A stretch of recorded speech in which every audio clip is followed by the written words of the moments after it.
My sme hlavne začali dobre, my sme prvú tretiu v podstate neboli všade, my sme nestíhali, nemali sme pohyb a myslím si, že v prvej tretine sme zaslúžene prehrávali. A samozrejme cez prestávku sme si k tomu niečo povedali a začali sme lepšie. A zase tretiu tretinu samozrejme už sme trošku strážili výsledok a nahrnuli sme sa dopredu, ale myslím, že to bol dobrý hokej, taký novoročný, síce asi nie, ale myslím, že sa bolo na čo pozerať. A přesto zápas zřejmě rozhodla přesilovka 5-3. My sme sa vždycky tak hovorí, že tie presilovky 5-3 by mali rozhodovať, my sme dali, oni nedali a to bol jeden z kľúčových bodov zápasu. Jak byste komentoval ty dva souboje, mini souboje s Vladimírem Růžičkou, že dvakrát na vás jel sám, dvakrát to byly super zákroky. Ten prvý, ja som trošku čakal, že bude strelať medzi nohy, tak som išiel možno trošičku skoro dole, ale našťastie som dal hokejku, mi trafil kraj hokejky a druhýkrát už som to čakal, on išiel do strany. Samozrejme, to sú šikovní hokejisti, to všetci a takisto aj on, takže môže urobiť čokoľvek, ale ten druhýkrát som trošku čakal. No. Jaký to byl zápas všeobecně pro golmana? V první třetině si měl hodně zákroků, ve druhé jenom 6 střel bylo na tebe.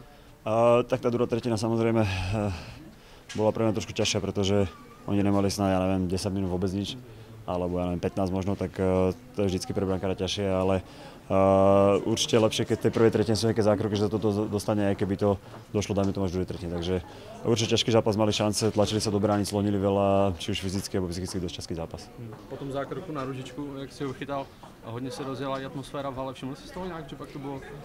Tak jak sa blíži koniec, tak treba ľudia začali nás pozbudzovať, čo je samozrejme super a každý športovec, či už to je hokej, futbal, akýkoľvek šport, možno okrem golfu, tak sa hraje lepšie, keď máte fanúšikov za svojím chrbtom, hej, takže my sme im vďační za toto a za celý rok a aj touto cestou by som chcel poďakovať za celú sezónu, že stali pri nás aj v tých dobrých, aj v tých horších chvíľach.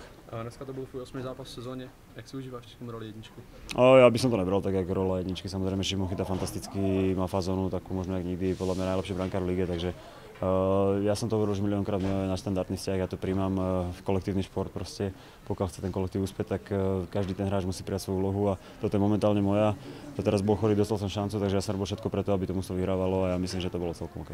Byl to dneska duel dvou stříbrných brankářů slovenských, vzpomněl si na to před zápasem? Tak my s Jankom vychádzame veľmi dobre, my sem tam napíšeme, stretneme sa za čas, on je veľmi dobrý chlapec, takže ne, že by som na toto myslel, ale vedel som, že chytá a hovorím, my sme dobrí kamaráti, takže nejaká rivalita zásadná. Neboli nejaké hecovačky? Ne, no, my nejsme ani jeden z nás dvoch, není ten typ človeka, ktorý by sa nejak naťahovalo toto, takže my si skôr želáme, takže ja hovorím, on je veľmi dobrý chlapec, my máme výborný vzťah spolu.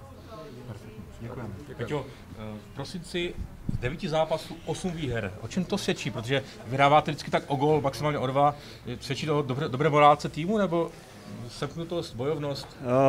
Sú to ťažké zápasy.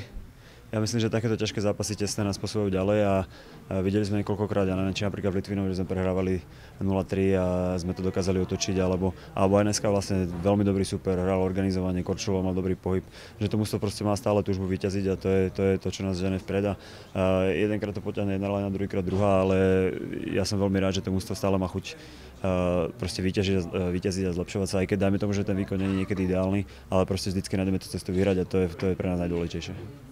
Poslední zápas letošního roku, co bys popřál fanouškům a všem příznivcům třineckého hokeje od solářů do nového roku? Je to strašne obligátne, ale proste v prvom rade to zdravie, pretože to si človek neuvedomí, pokiaľ ho má, ale ako náhle akýmkoľvek spôsobom stratí, tak to ľutuje. Takže v prvom rade zdravie a potom šťastie. A nechodia na hokej voľnom pošte, nech nám fandia a my sa budeme snažiť robiť radosť našim výkony.